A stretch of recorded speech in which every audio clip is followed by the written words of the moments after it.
அனைவருக்கும் வணக்கம்.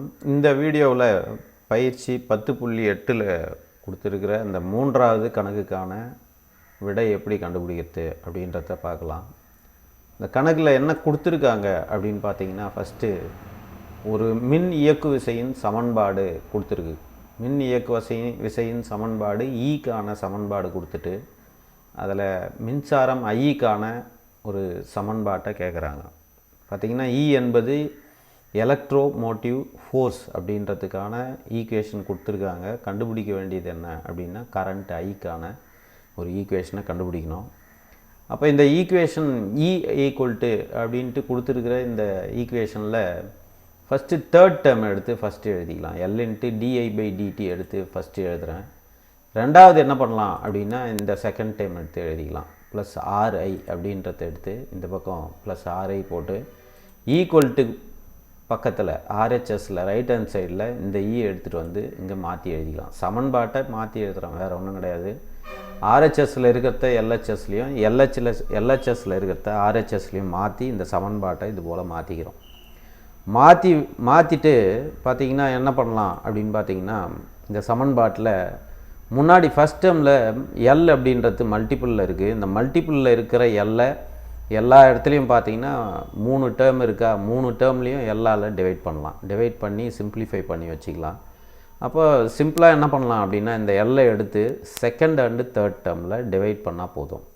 அப்போ என்ன பண்ணியிருக்கோம் அப்படின்னா, டிஐ/டிடி மட்டும் போட்டு இங்கே மல்டிப்புளில் இருக்கிற எல் இந்த 2 டேர்முக்கும் டிவிஷனாக போட்டுக்கலாம். RI/L ஈக்குவல் டு E/L அப்படின்னு மாற்றிக்கலாம். இது ஏன் அப்படின்னு பார்த்தீங்கன்னா, நமக்கு முதல் வரிசை நேரியல் வகைக்கெழு சமன்பாட்டின் வடிவம் எப்படி இருக்குது அப்படின்னு பார்த்தீங்கன்னா தெரியும். ஃபஸ்ட் ஆர்டர் டிஃபரன்ஷியல் ஈக்குவேஷனோட ஃபார்மு இப்படி இருக்கணும். dy/dx + py = q அப்படின்னு இருக்கலாம். இல்லை dxயில் இருந்தால் அந்த ஈக்குவேஷன் dx/dy + px = qன்னு இருக்கணும். அப்போ அதே போல் நம்மளோட ஈக்குவேஷன் எப்படி இருக்குன்னா, di/dt + r/L × I = E/L அப்படின்ட்டு இந்த முதல் வரிசை நேரியல் வகைக்கெழு சமன்பாடு எதில் இருக்குன்னா ஐயில் இருக்குது. அப்போ இங்கே பார்த்தீங்கன்னா தெரியும், ஒய்க்கு முன்னாடி இருக்கிறத நம்ம பீன்னு வைக்கிற மாதிரி இங்கே நம்ம என்ன பண்ணலாம் அப்படின்னா, ஐக்கு முன்னாடி இருக்கிறத பி அப்படின்னு எடுத்துக்கலாம். ஈக்குவல்ட்டுக்கு பக்கத்தில் இருக்கிற வேல்யூவை q அப்படின்னு வச்சுக்கலாம். அப்போ q = E/L, p = r/L அப்படின்னு எடுத்துக்கலாம். தர்ஃபோர் இதிலேருந்து நம்ம அடுத்த ஸ்டெப் என்ன பண்ண போகிறோம் அப்படின்னா, இன்டகிரேட்டிங் ஃபேக்டர் தொகையீட்டு காரணியை வந்து கண்டுபிடிக்கலாம். அதனோட ஃபார்முலா என்னென்னா, e∫p/dt அப்படின்னு வச்சுக்கிட்டோம்னா, இதில் e∫pயோட வேல்யூ பார்த்திங்கன்னா தெரியும் r/L அப்படின்றத கான்ஸ்டன்ட்டு. அதனால் அதை வெளியே எடுத்து வச்சுட்டு இன்டகரல் இந்த p வேல்யூ தான் வெளியே வச்சுட்டோம். மீதி பேலன்ஸ் என்ன இருக்குது அப்படின்னு பார்த்தீங்கன்னா இன்டகரல் dt மட்டும்தான். அப்போ இன்டகரல் டிடியோட வேல்யூ என்னென்னா டி.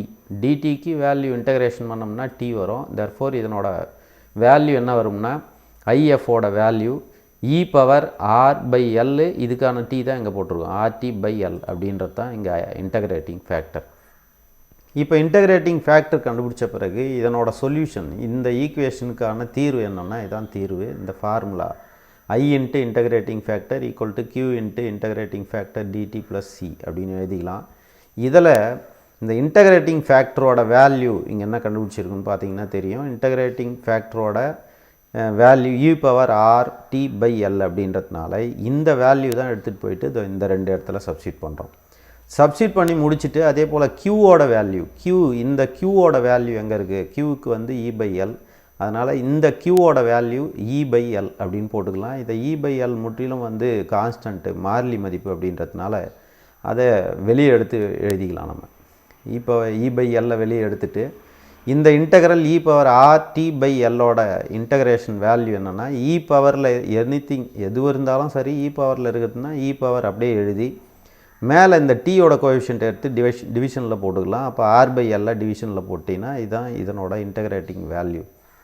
அப்போ இந்த இன்டகிரேட்டிங் வேல்யூவை அப்போ இந்த இன்டகிரேஷனுக்கு வேல்யூ என்னென்னா, இந்த e∫RT/L/r/Lன்னு போட்டுக்கலாம். இந்த r/L ரெசிப்ரோக்கல் பண்ணோம்னா தலைகீழாக போடும்போது L/r அப்படின்னு வரும். தர்ஃபோர் நெக்ஸ்ட் லைனில் L/r e∫RT/L போட்டோம்.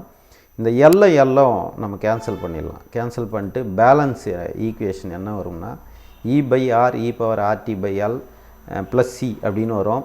இதுதான் இந்த ஈக்குவேஷனோட ஃபைனல் ஃபார்ம் இதான் இப்படி தான் இருக்கும் கடைசி வடிவம் I into e power RT by L. இங்கே ஆர்ஹெச்எஸில் நம்ம சிம்பிளிஃபை பண்ண வேல்யூ இருக்கும். இந்த சம்மில் நமக்கு என்ன கொடுத்துருக்கு அப்படின்னா E = 0 எனும் பொழுது தான் இந்த ஈக்குவேஷனை கண்டுபிடிக்க சொல்லியிருக்கு. அப்போ when E = 0 அப்படின்னு சொல்லும் பொழுது அப்போ இந்த E வேல்யூ எடுத்துகிட்டு வந்து இந்த ஈக்குவேஷனில் சப்ஸ்டிட் பண்ணலாம். இங்கே ஈக்கு 0 போட்டால் இந்த டேர்ம் ஃபுல்லாக 0 ஆகிடும். அப்போ பேலன்ஸ் என்னென்ன வரும் அப்படின்னு பார்த்தீங்கன்னா இந்த இடத்துல ஃபுல்லாக 0 ஆகிடுச்சு, ப்ளஸ் சி மட்டும்தான் ஆர்ஹெச்எஸில் இருக்கும். அப்போது எல்ஹெச்எஸில் இருக்கக்கூடிய ஐக்கு பக்கத்தில் உள்ள இந்த டேர்ம் இந்த பக்கம் போச்சுன்னா இந்த இ பவரில் இருக்கிற ப்ளஸில் உள்ள இந்த வேல்யூ இந்த பக்கம் போகும்போது மைனஸாக மாறிடும். அப்போ I = C × e power minus RT by L அப்படின்றது தான் நமக்கு தேவையான ஐயோட வேல்யூ. அதாவது மின்சாரம், அதாவது கரண்ட் ஐயோட வேல்யூ என்னென்னா இதுதான் நமக்கு தேவையான வேல்யூ. அப்போ இந்த சம்மை வந்து நல்லா பயிற்சி எடுங்க. சிறப்பான முறையில் விடை எழுத வாழ்த்துக்கள்.